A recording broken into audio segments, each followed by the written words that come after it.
అందరికీ నమస్కారం. వేదిక మీద ఉన్న గౌరవనీయులు వికారాబాద్ మాజీ శాసనసభ్యులు సోదరులు మెతుకు ఆనంద్ గారికి, ఎందుకంటే వారి బీఆర్ఎస్ పార్టీకి అధ్యక్షులుగా కూడా పనిచేస్తూ ఉన్నారు.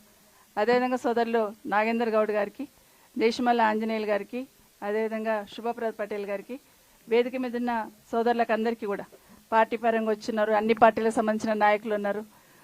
రైతన్నలకు అందరికీ, పత్రికా మీడియా సోదరులకి, మా అక్క చెల్లెళ్ళకి, మా అన్న తమ్ముళ్ళకి అందరికీ కూడా పేరు పేరున నమస్కారాలు. ఎక్కువ టైం తీసుకొని మీరు చాలాసేపు నుండి కూర్చున్నారు, కానీ మిమ్మల్ని అందరినీ చూస్తూ ఉంటే అంటే భూమి అంటే తల్లిదండ్రితో ఎంత మమకారం పెంచుకుంటామో భూమితో కూడా అంతే మమకారం పెంచుకుంటాం. తరతరాలుగా భూమి కాపాడి ఎన్ని కష్టాలున్నా ఓర్చుకొని పిల్లలకు అందించాలనే ఆలోచన చేస్తున్న సందర్భంలో నిన్న మిమ్మల్ని అరెస్ట్ చేశారని నాకు శుభప్రద్ నా దగ్గరకు వచ్చి చెప్పినప్పుడు చాలా బాధ అనిపించింది. ఏం తప్పు చేసిండ్రు, ఏం కర్మాని వాళ్ళకి అరెస్ట్ చేయాలా అని చెప్పేసి అప్పుడే మాట్లాడి ఎస్పీ గారితో మాట్లాడి నాగేందర్ గారితో మాట్లాడి ఆనంద్ గారు అప్పటికే బయలుదేరిందని తెలిసిన తర్వాత కొంత మీకు ధైర్యం ఇస్తారు, అక్కడికి వచ్చిన్నారనే ధైర్యంతో ఉన్నాము. కానీ ఒకటి మాత్రం మీకు అందరికి నేను మనవి చేస్తూ ఉన్నాను, ఈరోజు మీ భూమి పోతుందని మీరెంత బాధపడతా ఉన్నారు. కేసీఆర్ గారు కూడా, కేటీఆర్ గారు కూడా అదే నిన్న ఫోన్ చేసి, అక్క మీరు ఒక్కసారి వాళ్ళకి పోయి ధైర్యం చెప్పిరండి, లేకపోతే చెట్టుకోరు పుట్టుకోరు అయిపోతారు. ఈ ప్రభుత్వం విడదీసి పాలించాలని ప్రయత్నం చేస్తూ ఉంది.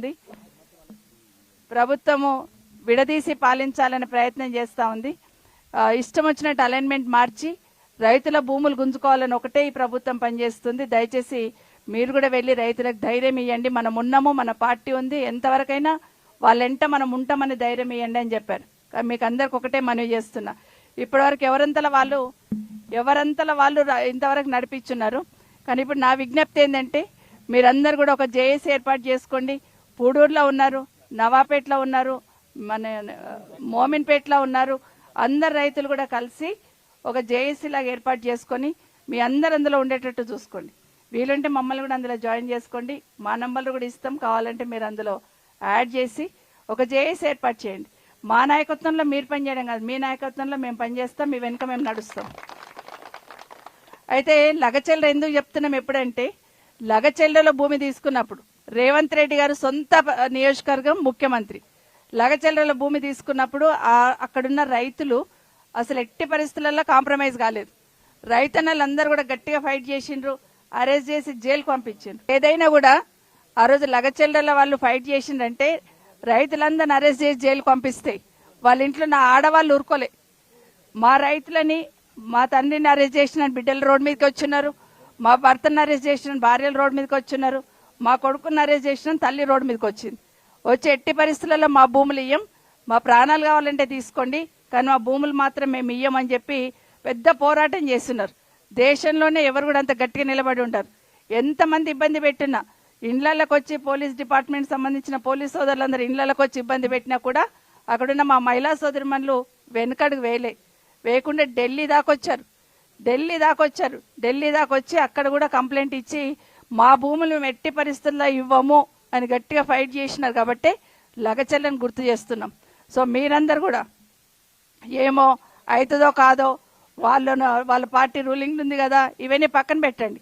రైతులందరూ ఒక్కతాటి మీద ఉంటే ఎట్టి పరిస్థితులలో ఏ ప్రభుత్వం కూడా ఏమి చేయలేదన్నది వాస్తవం. ఈరోజు నిజంగానే మీ భూములు తీసుకుంటున్న సందర్భంలో ఈపాటికే మీకు ఒక భరోసా ఇవ్వాల్సింది, కానీ కనీసం భరోసా లేకుండా వాళ్ళు ఇష్టం వచ్చినట్టు అలైన్మెంట్ మార్చుకొని ప్రభుత్వ భూమి ఉన్నా కూడా ప్రభుత్వ భూమిని వదిలేసి మీ పట్టా ల్యాండ్స్కెళ్ళి తీసుకుంటుందంటేనే ఒక రకమైన మూర్ఖత్వంతో ప్రభుత్వం పనిచేస్తుందనేది అర్థమవుతుంది.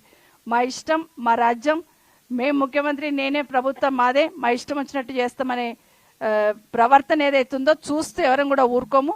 రైతులకు ఇబ్బంది కలిగితే ఎట్టి పరిస్థితులు కూడా ఊరుకోవద్దు అనేది కేసీఆర్ గారు రైతుకు ఒక వెన్నెముకలాగుండే 10 సంవత్సరాలు కంటికి రెప్పలా కాపాడుకున్నాడు.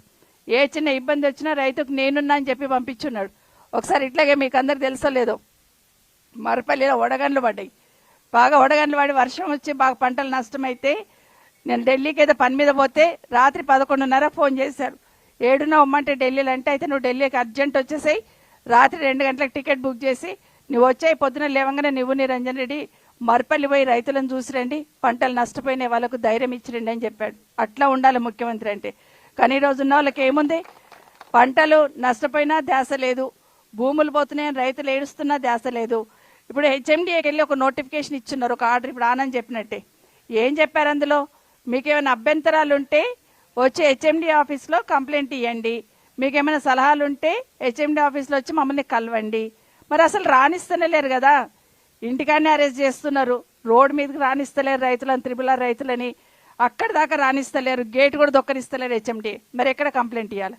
కలెక్టర్ గారిని అడుగుతానేమో మాకు ఒక క్లారిటీ లేదు, పైకి వెళ్ళి మాకేం డైరెక్షన్ లేదు అంటున్నారు. మరి ఎవరిని అడగాలి? ఇప్పుడే కలెక్టర్ గారికి అందుకే చెప్పాను, మీ క్లారిటీ లేదు అంటున్నారు కదా, మరి మాకు వచ్చిన జీవో ఏదైతే ఉందో ఆ జీవో ప్రకారం 3 నెలల ముందే ఒక జీవో ఇచ్చున్నారు. కాబట్టి ఆ జీవోలన్నీ తీసుకొని మా ఆనంద్ గారు, మా నాయకులందరూ, మహేశ్వర్ రెడ్డి గారు, ఆనంద్ గారు, నాగేందర్ గారు, శుభప్రద్ గారు, వీళ్ళందరూ కలిసి మీ దగ్గరకు వస్తారు, ఎక్స్ప్లెయిన్ చేస్తారు రైతులకు ఏమి ఇబ్బంది అవుతుంది. రైతులను మీరు కలుస్తలేరు, మీరు భరోసా ఇస్తలేరు, కనీసం నాయకులకన్నా వివరించే ప్రయత్నం చేయండి. మా రైతన్నులకు మేము అండగా ఉండే ప్రయత్నం చేస్తాం. అసలు మా భూములే వద్దు అని ముక్త కంఠంతో ఇక్కడున్న రైతులు చెప్తా ఉన్నప్పుడు, అరే మీ భూములు తీసుకుంటలేము బహాపట్టంగా వచ్చి ఒక్కరు కూడా ఎందుకు స్టేట్మెంట్ ఇస్తలేరు? ఒక్కరైనా స్టేట్మెంట్ ఇవ్వాలి కదా, బాబు మీ భూములు తీసుకుంటలేము, మీరు టెన్షన్ పడక. ఇప్పుడు ఈ తమ్ముడు చెప్తున్నాడు మా నాన్నకు టెన్షన్ పడి హాస్పిటల్లో జాయిన్ అయినాడని. సో ఇట్లాగే ఎంతోమంది లోపల ఆడబిడ్డలందరూ కూడా మదన పడుతూ ఉంటారు. ఇప్పుడు ఆ తమ్ముడు చెప్తున్నాడు కూరగాయలు వేసుకొని నెలకు మేము 10 లక్షలు సంపాదిస్తాం, అట్లాంటిది మా భూములని గుంజుకుంటున్నారు అని చెప్తున్న సందర్భం వింటా ఉన్నాం. మరి వీళ్ళందరూ ఎట్టుపోవాలా, ఏం చేసుకోవాలి? ఇక్కడ ఉన్న చాలా మంది యువకులు చదువుకున్న వాళ్ళు ఈరోజు వ్యవసాయం చేసుకుంటున్నారు.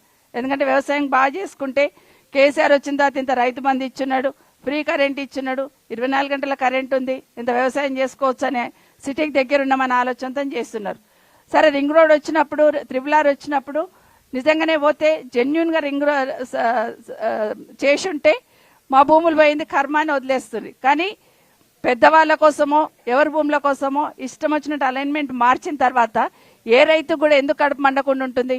ఎవరి కోసమో పెద్దోడి కోసమో చిన్నోడిని కొడతా ఉంటే, చిన్నోడి కోసం పెద్దోడిని సఫర్ చేస్తే అర్థం ఉంది, కానీ పెద్దోడి కోసం చిన్నోడిని కొడతా ఉంటే ఏ రైతు కూడా ఎట్లా కలకలు ఉంటుందనేది ఒకసారి గుర్తుపెట్టుకోవాలని చెప్తూ, ఎట్టి పరిస్థితులలో వీళ్ళ భూములు తీసుకోవడానికి వీల్లేదు.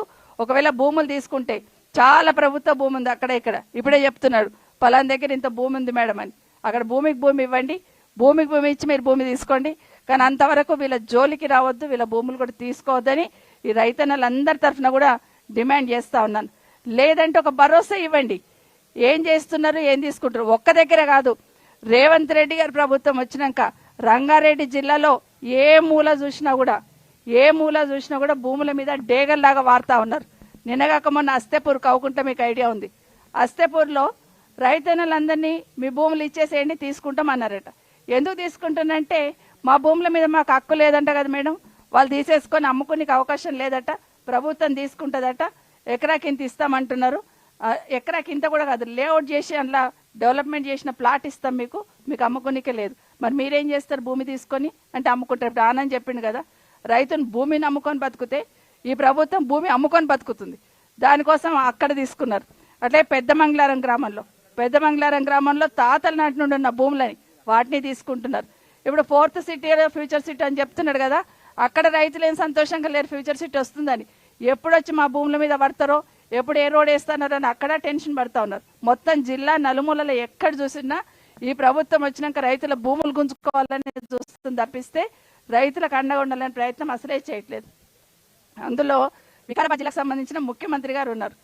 ఈరోజు నిజంగానే వికారాబాద్ జిల్లాకు సంబంధించిన రైతులు ఇంత ఆందోళన చెందుతూ ఉంటే ప్రభుత్వం నుండి ఒక భరోసా ఇవ్వకపోవడం అనేది ఈరోజు ముఖ్యమంత్రి గారు కూడా తలంచుకోవాలి. ఎందుకంటే నా జిల్లాలో, రాష్ట్ర ముఖ్యమంత్రిగా సొంత జిల్లాలో, సొంత నియోజకవర్గంలో రైతులు ఈరోజు ఆందోళన చెందుతున్నారంటే ఈ ప్రభుత్వంలో ఉన్న పెద్దలు, ముఖ్యమంత్రి గారితో పాటు అందరూ కూడా బాధ్యత విస్మరించి ఏదో అధికార మదంతో పాలన చేస్తున్నది మాత్రం స్పష్టంగా అర్థమవుతుంది. మా రైతన్నలందరికీ కోరుతా ఉన్నాను, మీకు అందరికి నా విజ్ఞప్తి ఒకటే, అర్ధరాత్రి మీకు సమస్య ఉందన్న ఇక్కడ ఉన్న వాళ్ళందరం మీతో ఉంటాం. నా నంబర్ అయితే నేను ఓపెన్గా ఇస్తా, నోట్ చేసుకోండి. ఆనంద్ కూడా నంబర్ ఇస్తాడు, మీకు నోట్ చేసుకోండి. మీకు ఏదైనా చిన్న ఇబ్బంది ఉండి, పోలీస్ డిపార్ట్మెంట్ ఏదైనా ఇబ్బంది పెడుతున్నారు, ఎవరైనా అధికారులు వచ్చి మమ్మల్ని కొలుస్తున్నారు, భూమి లాగి పడేస్తున్నారు మేడం అంటే ఒక చిన్న మెసేజ్ పాస్ చేసినా నేను రావడానికి ఆలస్యం అవుతుంది, కానీ వీళ్ళు కూతవేట్లో ఉంటారు, పరిగెత్తుకొస్తారు మీ దగ్గరికి. ఖచ్చితంగా మీకు అండగా ఉండి మీకు న్యాయం జరిగేంత వరకు బీఆర్ఎస్ పార్టీ మీకు వెనకాల ఉంటుంది. ఇంకొక మాట కూడా చెప్తున్నాను, సరే ఏదున్నా మాకు అధికారం ఉంది కదా అని జబర్దస్త్ చేసి గుంజుకునే ప్రయత్నం చేస్తూ ఉంటారు. కానీ లీగల్గా ఫైట్ చేద్దాం. ఇప్పుడు శుభప్రభ చెప్పిండు, లీగల్గా ఎందుకు మార్చాల్సి వచ్చింది అనేది ఖచ్చితంగా న్యాయస్థానంలోనే చెప్పాలి. ముందున్న అలైన్మెంట్కి ఇప్పుడు ఎందుకు మార్చున్నారు, ఏం కారణం ఉంది. ఎప్పుడు మారుస్తామంటే అలైన్మెంట్ చేసిన తర్వాత, ఇది సెంట్రల్ గవర్నమెంట్ చేసిన అలైన్మెంట్ ఉంటుంది. జనరల్గా రోడ్ వేస్తామన్నప్పుడు సెంట్రల్ గవర్నమెంట్ అలైన్మెంట్ చేసినప్పుడు రాష్ట్ర ప్రభుత్వం ఏం చేస్తుందంటే ఇట్లా ఇబ్బందులు ఉన్నప్పుడు, ఇగో ఇక్కడ ఇంతమంది 150 మంది రైతులు ఎఫెక్ట్ అవుతా ఉన్నారు, ఈ పక్కకి వెళ్ళి తీసుకుంటే మొత్తం గవర్నమెంట్ ల్యాండ్ ఉంది, ఇట్లకెళ్ళి తీసుకోండి అని సలహా ఇస్తుంది ప్రభుత్వం. అట్లాంటివి చేయాల్సిన అవసరం ఉంది. మరొకసారి మన వాళ్ళందరికీ నేను రిక్వెస్ట్ చేసేదంటే, మరొక్కసారి సెంట్రల్ మినిస్టర్స్ ఇద్దరు ఉన్నారు, ఒక్కసారి పోయి కలవండి. ఎందుకంటే ప్రభుత్వం అనుకుంటే మార్చడానికి అవకాశం ఉంది, పక్కన గవర్నమెంట్ ల్యాండ్కి వెళ్ళిపోవడానికి అవకాశం ఉంది. మీరు ఇన్వాల్వ్ కండి అని సెంట్రల్ మినిస్టర్స్ కూడా ఒకసారి అడగండి. అదేవిధంగా కలెక్టర్ దగ్గర కానీ కమిషనర్ దగ్గర కానీ ఆనంద్ గారి ఆధ్వర్యంలో అందరూ కూడా వచ్చి మీతో పాటు హెచ్ఎండిఏ కమిషనర్ని కానీ కలెక్టర్ని కానీ కలవడానికి ఆనంద్ గారు, మహేశ్వర్ రెడ్డి గారు అందరు కూడా వాళ్ళ ఆధ్వర్యంలో పోయి కలిసి డీటెయిల్స్ తీసుకుంటాం. ఎట్లా తీసుకుంటుండ్రో, ఎందుకు మార్చిండని మీ తరఫున అడగడానికి వీళ్ళు మీ ముందుంటారు. ఖచ్చితంగా మీరు ధైర్యంగా ఉండండి, ధైర్యం కోల్పోవద్దు. ఎందుకంటే ఉండి కొట్లాడదాం, మీతో పాటు మేము ఉంటామని మరొకసారి చెప్తున్నా. మరొకసారి మీకు అందరికీ కూడా, మా రైతన్నలందరికీ, మా సోదరులకు అందరికీ ధైర్యంగా ఉండండి అని మీకు అందరికీ మనవి చేస్తూ